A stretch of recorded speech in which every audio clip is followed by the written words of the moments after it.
ఏ బాటైనా పర్వాలేదంట, సమయంతో సాగటమే మన సింపుల్ సిద్ధాంతం.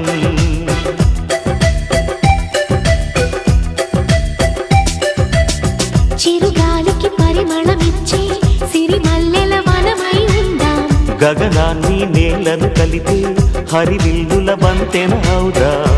ఆనందం అంటే అర్థం మనమందా, ప్రతి పూట పాటై సాగే హుషారు సరిగమలో. ఎన్నో ఎన్నో రాగాలుండే సంగీతం కాదా, చల్లకి నవ్వుల కేరింత.